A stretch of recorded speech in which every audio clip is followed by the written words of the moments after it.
નમસ્કાર વિદ્યાર્થી મિત્રો, સ્વાગત છે તમારું યુટ્યુબ ચેનલની અંદર. ધોરણ 8 વિજ્ઞાનની અંદર આપણે ધોરણ 8માં આપણે ઘણા બધા વિડીયોઝ જોઈ ગયા છીએ. અલગ અલગ વિષયના ધોરણ 8ના વિડીયોઝ ન જોયા તો જોઈ લેજો. ઉપર વિડીયો સેક્શનની બાજુમાં પ્લેલિસ્ટ છે. પ્લેલિસ્ટમાં ધોરણ 8ના સ્વાધ્યાયપોથીના પ્લેલિસ્ટમાં ઘણા બધા સ્વાધ્યાયપોથીના પ્રશ્ન જવાબ છે અલગ અલગ પાઠના જુદા જુદા વિષયના. બીજા ઘણા બધા ધોરણ વાઇઝ પણ સ્વાધ્યાયને લગતા મોસ્ટ ઓફ પ્રશ્ન જવાબ પણ મુકાઈ ગયા છે, એ પણ જોઈ લેજો. આવનારી પરીક્ષા માટે એ પણ તમને ઉપયોગી થશે. જૂના કોર્સ પ્રમાણે 8મો પાઠ આવે છે કોષ રચના અને કાર્યો. એ પાઠના આધારે આપણે જે કંઈ પ્રશ્નના જવાબ છે એ જોઈ લઈએ. પહેલો પ્રશ્ન છે, નીચેના દરેક પ્રશ્નના ઉત્તર માટે આપેલા વિકલ્પમાંથી સાચો વિકલ્પ શોધીને તે ક્રમ અક્ષર જે આવતો એબીસીડી પ્રમાણે એ સામે લખવાનો છે ખાનામાં. પહેલું છે, નીચેનામાંથી કોણ પોતાનો આકાર બદલી શકે છે? તો અમીબા પોતાનો આકાર બદલી શકે છે. જવાબમાં એ આવશે. બીજું છે, તે કોષની ક્રિયાઓનું નિયમન કરે છે. તો કોણ આવશે? એમાં આવશે કોષ કેન્દ્ર. જવાબમાં એ આવશે. ત્રીજું છે, રોબર્ટ હુકે શાની શોધ કરી હતી? તો રોબર્ટ હુકે કોષની શોધ કરી હતી. જવાબમાં બી આવશે. ચોથું છે, પ્રકાશ સંશ્લેષણ ક્રિયા માટે વનસ્પતિમાં કયા અંગિકા અગત્યની છે? તો એમાં હરિતકણ આવે છે. તો જવાબમાં ડી આવશે. પાંચમું છે, સજીવનો મૂળભૂત રચનાત્મક એકમ કયો છે? તો કોષ છે એનો એકમ. જવાબમાં એ આવશે. છઠ્ઠું છે, સૌથી મોટો કોષ કયો છે? તો સૌથી મોટો કોષ શામરૂગનું ઈંડું છે. તો જવાબમાં બી આવશે. સાતમું છે, આદિકોષ કેન્દ્રીય સજીવો ક્યાં છે? તો બેક્ટેરિયા અને નીલહરિત લીલ છે. તો જવાબમાં ડી આવશે. આઠમું છે, કોષને આકાર અને દ્રઢતા આપવાનું કાર્ય કોણ કરે છે? તો કોષ દિવાલ કરે છે. તો જવાબમાં એ આવશે. નવમું છે, લાંબો અને શાખિત પ્રાણી કોષ કયો છે? તો ચેતાકોષ છે. તો જવાબમાં બી આવશે. દસમું છે, પ્રાણી કોષમાં નીચેના પૈકી શું ગેરહાજર છે? તો હરિતકણ ગેરહાજર છે. જવાબમાં ડી આવશે. 11મું છે, ઉર્મી વેગના વહનનું કાર્ય કયા કોષ વડે થાય છે? તો એ ચેતાકોષ વડે થાય છે. તો જવાબમાં એ આવશે. 12મું છે, સજીવમાં આનુવંશિકતાનો એકમ કયો છે? તો જનીન છે આનુવંશિકતાનો એકમ. તો જવાબમાં બી આવશે. બીજો પ્રશ્ન, નીચેના પ્રશ્નના માત્ર ઉત્તર લખો. પહેલું, અમીબામાં કોષની સપાટી પર જોવા મળતા વિવિધ લંબાઈના પ્રવર્ધોને શું કહે છે? તો જવાબમાં આવશે ખોટા પગ. બીજું, મનુષ્યના રક્તકણ કયા આકારના છે? તો જવાબમાં આવશે ગોળાકાર. ત્રીજું, કોષના મધ્ય ભાગમાં જોવા મળતી ગોળાકાર ઘટ સંરચનાને શું કહેવાય છે? તો જવાબમાં આવશે કોષ કેન્દ્ર. ચોથું, સજીવ કોષમાં સમગ્ર જીવંત સંઘટકને શું કહે છે? તો જવાબમાં આવશે જીવરસ. પાંચમું, વનસ્પતિ કોષમાં આવેલા લીલા રંગના રંજકકણને શું કહે છે? તો જવાબમાં આવશે હરિતકણ. છઠ્ઠું, પિતૃ પેઢીમાંથી બાળ પેઢીમાં આનુવંશિક લક્ષણોનું વહન અને નિયંત્રણ કોણ કરે છે? જવાબમાં આવશે જનીન. પ્રશ્ન નંબર 3, નીચેના પ્રશ્નના એક વાક્યમાં ઉત્તર લખો. પહેલો છે, અબજો કોષોવાળા સજીવનું જીવન શેમાંથી શરૂ થાય છે? તો જવાબમાં આવશે અબજો કોષવાળા સજીવનું જીવન ફલિત અંડકોષ તરીકે ઓળખાતા એક જ કોષમાંથી શરૂ થાય છે. બીજું છે, એક કોષીય સજીવોના બે ઉદાહરણ આપો. તો જવાબમાં આવશે એક કોષીય સજીવના બે ઉદાહરણ અમીબા અને પેરામીશિયમ. ત્રીજું છે, કોષમાં રંગસૂત્રો ક્યાં જોવા મળે છે? અને જવાબ આવશે કોષમાં રંગસૂત્રો કોષ કેન્દ્રની અંદર એટલે કોષ કેન્દ્રમાં જોવા મળે છે. ચોથું છે, રંગસૂત્રનું કાર્ય જણાવો. અને જવાબ લખી શકીએ રંગસૂત્રનું કાર્ય કે પિતૃ પેઢીમાંથી આનુવંશિક લક્ષણોનું સંતતિમાં વહન કરવાનું છે. પાંચમું છે, ક્યુ એક કોષી સજીવ તેનો આકાર સતત બદલે છે? અને જવાબ આવશે અમીબા એક કોષી સજીવ તેનો આકાર સતત બદલે છે. છઠ્ઠું છે, અમીબામાં ખોટા પગનું કાર્ય શું છે? જવાબ છે અમીબામાં ખોટા પગનું કાર્ય અમીબાને ગતિ પ્રદાન કરવાનું અને ખોરાક ગ્રહણમાં મદદ કરવાનું છે. સાતમું, મનુષ્યના રક્તકણનો આકાર જણાવો. જવાબ આવશે મનુષ્યના રક્તકણનો આકાર ગોળાકાર છે. આઠમું છે, પેશી એટલે શું? જવાબ આવશે નિશ્ચિત કાર્ય કરતા કોષના સમૂહને પેશી કહે છે. નવમું છે, કોષની રચનાના મૂળભૂત ઘટકો કયા છે? જવાબ આવશે કોષની રચનાના મૂળભૂત ઘટકો કોષ કેન્દ્ર, કોષરસ અને કોષરસ પટલ છે. 10મું છે, વનસ્પતિ કોષોને કોષ દિવાલ કયા પરિબળોથી રક્ષણ આપે છે? જવાબ છે વનસ્પતિ કોષોને કોષ દિવાલ તાપમાન, પવન, વાતાવરણીય ભેજથી રક્ષણ આપે છે. 11મું છે, કોષ કેન્દ્ર અને કોષરસથી અલગ કરતી રચના કઈ છે? જવાબ છે કોષ કેન્દ્ર અને કોષરસથી અલગ કરતી રચના કોષ કેન્દ્ર પટલ છે. 12મું છે, માતા પિતાના લક્ષણો તેમના સંતાનને કોના દ્વારા પ્રાપ્ત થાય છે? જવાબ છે માતા પિતાના લક્ષણો તેમના સંતાનને જનીન દ્વારા પ્રાપ્ત થાય છે. 13મું છે, કોષમાં કોષ વિભાજન દરમિયાન જ જોવા મળતી રચના કઈ છે? જવાબ છે કોષમાં કોષ વિભાજન દરમિયાન જ જોવા મળતી રચના રંગસૂત્ર છે. 14મો પ્રશ્ન છે બેક્ટેરિયલ કોષનું કોષ કેન્દ્ર કેવું હોય છે? જવાબ છે બેક્ટેરિયલ કોષનું કોષ કેન્દ્ર પટલ અને કોષ કેન્દ્રીય પ્રકારનું હોય છે. 15મો છે પર્ણોને લીલો રંગ કોણ પ્રદાન કરે છે? જવાબ છે પર્ણનો લીલો રંગ તેમાં આવેલા હરિતકણમાં રહેલ હરિતદ્રવ્ય પ્રદાન કરે છે. 14મો પ્રશ્ન છે નીચેના પ્રશ્નના ટૂંકમાં ઉત્તર લખો. જેમાં પહેલું છે માનવ ચેતાકોષની આકૃતિ દોરો. ચેતાકોષ કયું કાર્ય કરે છે? તો અહીંયા આવશે કોષકાય, અહીંયા આવશે વચ્ચે કોષ કેન્દ્ર, આ છે શિખાતંતુ, આ થશે અક્ષતંતુ અને છેલ્લે આવશે ચેતાંતો. તો જોઈએ એમાં કે ચેતાકોષ શરીરમાં સંદેશો પ્રાપ્ત કરી તેનું ઉર્મી વેગ રૂપે વહન કરે છે. આ રીતે શરીરમાં સંકલન તેમજ સંનિયમનનું કાર્ય કરે છે. બીજો પ્રશ્ન છે સમજાવો. એમાં કોષ રસ પહેલું છે ને કોષનું કોષ કેન્દ્ર બીજું છે. તો જવાબ લખી શકીએ પહેલું કોષ રસ. તો કોષ રસ પટલ અને કોષ કેન્દ્રની વચ્ચે જેલી જેવા દ્રવ્ય રૂપે હોય છે. કોષ રસમાં કણાભસૂત્ર, ગોલ્ગીકાય, રિબોઝોમ્સ, રસધાની, રંજક કણ વગેરે અંગિકાઓ આવેલી હોય છે. કોષની વિવિધ ક્રિયાઓ કોષ રસમાં થાય છે. એમાં બીજું આવે કોષનું કોષ કેન્દ્ર. તો સજીવ કોષનો મહત્વનો સંઘટક છે. સામાન્યતઃ કોષના મધ્ય ભાગમાં ગોઠવાયેલ અને ગોળાકાર હોય છે. કોષ કેન્દ્રમાં નીચેની રચનાઓ સમાવિષ્ટ છે. ત્રીજો પ્રશ્ન વનસ્પતિ કોષ અને પ્રાણી કોષની આકૃતિ દોરો. દરેકમાં નામ નિર્દેશન કરો. તો આ વનસ્પતિ કોષ અને આ પ્રાણી કોષ બરાબર. બેમાં જુઓ તો બહારની સાઈડ કોષ રસ પટલ છે. વચ્ચેનો ભાગ અહીંયા મોટી રસધાની આવેલી છે વનસ્પતિ કોષમાં. પ્રાણી કોષમાં નાની નાની રસધાનીઓ છે. કોષ કેન્દ્ર છે એ વનસ્પતિ કોષની અંદર આવી રીતે આવેલું છે બરાબર. અહીંયા વચ્ચે સેન્ટરમાં છે. કોષ દિવાલ છે એ અહીંયા બહારની બાજુએ આવેલી છે, જ્યારે પ્રાણી કોષમાં કોષ દિવાલ હોતી નથી બરાબર. એ જ રીતે વનસ્પતિ કોષમાં હરિતકણ હોય છે, પ્રાણી કોષમાં હોતો નથી. કોષ રસ બેની અંદર આવી રીતે વચ્ચેના ભાગમાં ભરેલો છે કોષ રસ. આ રીતે આકૃતિ દોરીને નામ નિર્દેશન કરવાનું છે. ચોથો પ્રશ્ન રસધાની શું છે? વનસ્પતિ અને પ્રાણીના કોષમાં તેના આધારે જોવા મળતો ભેદ સ્પષ્ટ કરો.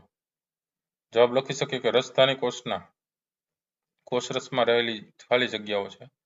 વનસ્પતિના કોષમાં એક મોટી કેન્દ્રીય રસધાની જોવા મળે છે. પ્રાણી કોષમાં અત્યંત નાની નાની રસધાની જોવા મળે છે. પાંચમો પ્રશ્ન શા કારણે હરિતકણ વનસ્પતિમાં જોવા મળે છે તે સમજાવો. જવાબ લખી શકીએ કે વનસ્પતિઓ પોષણ માટે સ્વાવલંબી છે. તેમાં મુખ્ય પ્રક્રિયા પ્રકાશ સંશ્લેષણ છે. પ્રકાશ સંશ્લેષણ ક્રિયા હરિતદ્રવ્ય એટલે કે ક્લોરોફિલની હાજરીમાં થાય છે.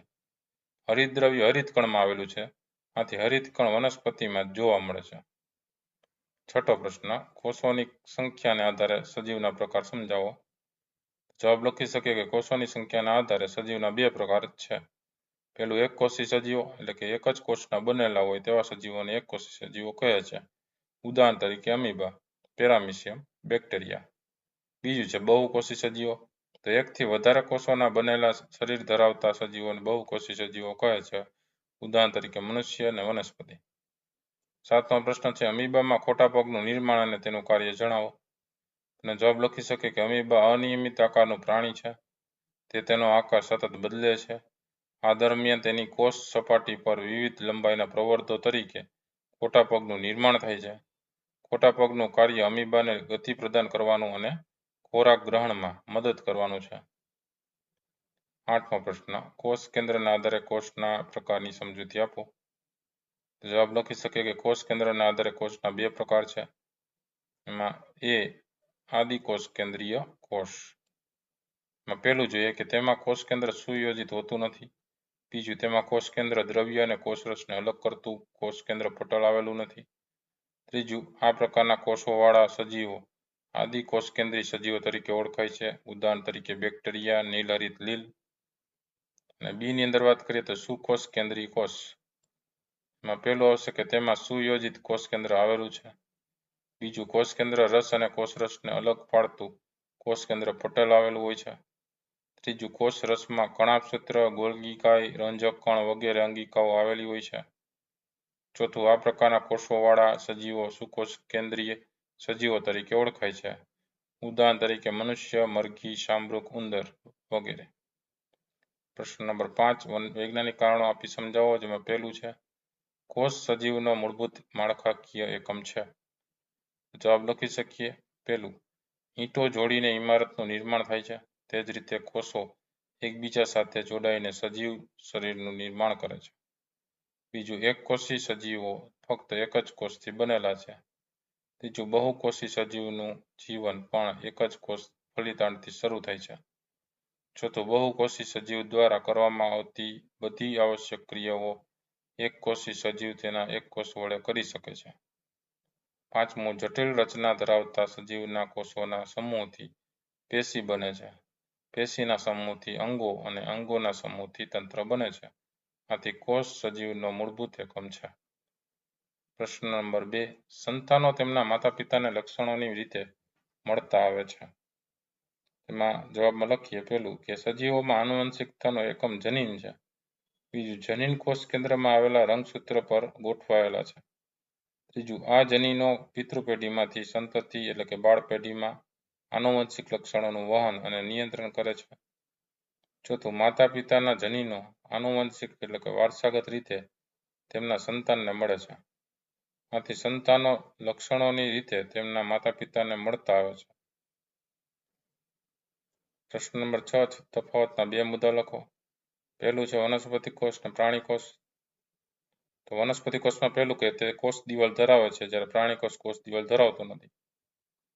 વનસ્પતિ કોષમાં બીજું, એમાં રંજક કે હરિતકણ હોય છે. બરાબર, વનસ્પતિ કોષમાં હોય છે, જ્યારે પ્રાણી કોષમાં હરિતકણ ધરાવતો નથી. બરાબર. હવે બીજો જોડકું તફાવત છે આદિકોષ કેન્દ્રીય કોષ અને સુકોષ કેન્દ્રીય કોષ. એ તફાવતમાં પહેલું છે કે તેમાં સુયોજિત કોષકેન્દ્ર હોતું નથી. જે સુકોષ કેન્દ્ર કોષમાં તો કે સુયોજિત કોષકેન્દ્ર આવેલું છે. બીજું, કોષરસમાં કણાભસૂત્ર, ગોલ્ગીકાય, રંજકકણ જેવી અંગિકાઓ ગેરહાજર છે. જ્યારે સુકોષ કેન્દ્રમાં કોષરસમાં કણાભસૂત્ર, ગોલ્ગીકાય, રંજકકણ જેવી અંગિકાઓ ગેરહાજર છે. ત્રીજો તફાવત છે ડુંગળીનો કોષ અને ગાલનો કોષ. ડુંગળીના કોષમાં પહેલું તે વનસ્પતિ કોષ છે, જ્યારે પ્રાણી કોષ તે ગાલનો કોષ છે.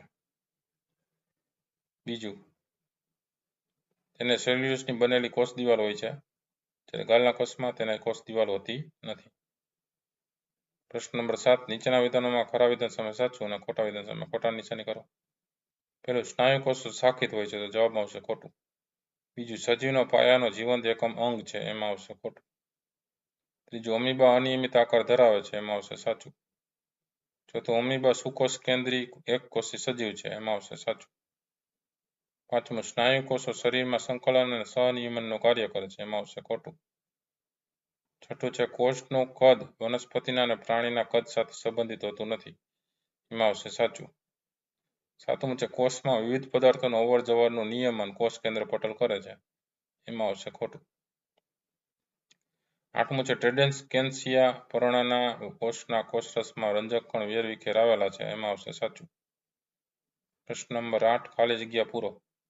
પહેલું, ખાલી જગ્યા નામના વૈજ્ઞાનિકે બૂચનો પાતળો છેદ લઈ સૂક્ષ્મદર્શક કેન્દ્રની મદદથી અભ્યાસ કર્યો, તો જવાબ આવશે રોબર્ટ હુક. બીજું, અમીબામાં ખોરાક ગ્રહણ અને ગતિ પ્રદાન કરવામાં ખાલી જગ્યા મદદ કરે છે, એના જવાબમાં આવશે ખોટા પગ. ત્રીજું, ચેતાકોષ ખાલી જગ્યાના વહનનું કાર્ય કરે છે, એના જવાબમાં આવશે ઉર્મી વેગ. ચોથું, નિશ્ચિત કાર્ય કરતા કોષોના સમૂહને ખાલી જગ્યા કહે છે, એના જવાબમાં આવશે પેશી. પાંચમું, નીલહરિત લીલ ખાલી જગ્યા સજીવનું ઉદાહરણ છે, એના જવાબમાં આવશે આદિકોષ કેન્દ્રીય. છઠ્ઠું, પર્ણના હરિતકણમાં હરિતદ્રવ્ય ખાલી જગ્યાની ક્રિયા માટે આવશ્યક છે, તો જવાબમાં આવશે પ્રકાશ સંશ્લેષણ. સાતમું, કોષ કેન્દ્ર અને કોષરસ પટલની વચ્ચે જેલી જેવા દ્રવ્ય સ્વરૂપે ખાલી જગ્યા હોય છે, એના જવાબમાં આવશે કોષરસ. નવમો પ્રશ્ન, જોડકા જોડો. વિભાગ એની સામે વિભાગ બી જોડતા જઈએ. પહેલું છે કોષરસ, એના જવાબમાં સી આવશે, જેલી જેવું સ્વરૂપ. બીજું છે કોષ કેન્દ્રિકા, તો નાની ગોળાકાર સંરચના કહેવાય, તો બીજામાં ડી આવશે. ત્રીજું, રંગસૂત્ર, રંગસૂત્ર એટલે આનુવંશિક લક્ષણો ધરાવે છે, ત્રીજામાં એ આવશે. ચોથું, હરિતકણ, એ પ્રકાશ સંશ્લેષણ ધરાવે છે, તો ચોથામાં ઈ આવશે. પ્રશ્ન નંબર 10, નીચેના પ્રશ્નના મુદ્દાસર ઉત્તર લખો. પ્રાણીઓમાં પેશી અંગ અને તંત્રનું આયોજન કેવી રીતે થાય છે, તો જવાબ લખી શકીએ. પહેલું, પેશીનું આયોજન નિશ્ચિત કાર્ય કરતા કોષોના સમૂહથી થાય છે. બીજું, વિવિધ પેશીઓના સંગઠનથી અંગોનું આયોજન થાય છે. તેમાં પેશી ખરેખર કોષોથી બનેલી હોય છે. ત્રીજું, ચોક્કસ કાર્યો કરતા અંગોના સંગઠનથી તંત્રનું આયોજન થાય છે. આમ સજીવોમાં કોષોથી પેશી, પેશીથી અંગ અને અંગથી તંત્રનું આયોજન થાય છે. ચોથું, પ્રાણીમાં કોઈ તંત્રના અંગો અલગ અલગ કાર્ય કરે છે. દાખલા તરીકે પોષણ કાર્ય માટે પાચન તંત્રના અંગો પાચન, અભિશોષણ, સ્વાંગીકરણ કાર્ય કરે છે. પાંચમું, વનસ્પતિમાં મૂળ દ્વારા પાણી અને ખનિજ ક્ષારોના શોષણનું જ્યારે પર્ણ દ્વારા પ્રકાશ સંશ્લેષણ ક્રિયાથી ખોરાકનું નિર્માણનું કાર્ય કરવામાં આવે છે. ત્યાર પછી વાત કરીએ પ્રવૃત્તિની. પ્રવૃત્તિ આપને આપેલી છે કે ડુંગળીના કોષના મૂળભૂત ઘટકોનું અવલોકન કરવું. સાધન સામગ્રી જોશે માઇક્રોસ્કોપ, ડુંગળી. અભિરંજક તરીકે જોશે ફિલ્મથેલિન. આકૃતિ તમે જોઈ શકો છો ડુંગળીના કોષોનું અવલોકન. બરાબર, જેમાં અહીંયા ડુંગળીના કોષની કોષ દિવાલ, વચ્ચેના ભાગમાં કોષ કેન્દ્ર આવેલા છે, એની આજુબાજુ કોષ રસ છે અને કોષ દિવાલની નજીક કોષ રસ પટલ આવેલું છે. પદ્ધતિની વાત કરીએ, સૌપ્રથમ બ્લેડ વડે ડુંગળીનો આડો છેદ લેવાનો છે. તેને કાચની સ્લાઇડ પર રાખી અને અભિરંજક વડે અભિરંજિત કરવાનું છે. તેના પર સહેજ પાણીનું ટીપું મૂકી વધતાનું અભિરંજક છે એ દૂર કરવાનું છે, વધેલું જે છે ભાગે. ત્યારબાદ માઇક્રોસ્કોપમાં એને ગોઠવીને એનું અવલોકન કરવાનું છે. તો અવલોકન કરતા માલુમ પડે છે કે માઇક્રોસ્કોપમાં જોતા તેમાં સ્પષ્ટ કોષની કોષ દિવાલ, કોષરસ પટલ, કોષ કેન્દ્ર અને કોષરસ જોઈ શકાય છે. નિર્ણય આપણે લખી શકીએ કે માઇક્રોસ્કોપ વડે ડુંગળીના કોષોના મૂળભૂત ઘટકોનું અવલોકન કરી શકાય છે. તો આ હતા અલગ અલગ પ્રશ્નોના જવાબો. વિડીયો ગમ્યો હોય તો જરૂરથી લાઇક કરજો. તમારા મિત્રોને પણ વિડીયો શેર કરજો. સાથે ચેનલને સબસ્ક્રાઇબ ન કરી હોય તો ચેનલને સબસ્ક્રાઇબ કરી લેજો. નવા વિડીયો ચેનલ પર મુકાતા રહેતા હોય છે. ફરી પાછા નવા વિડીયો સાથે મળીએ. ત્યાં સુધી ન જોયેલા વિડીયો જોઈ લેજો. આવનારી પરીક્ષાની તૈયારી કરતા રહેજો. Thank you very much and take care.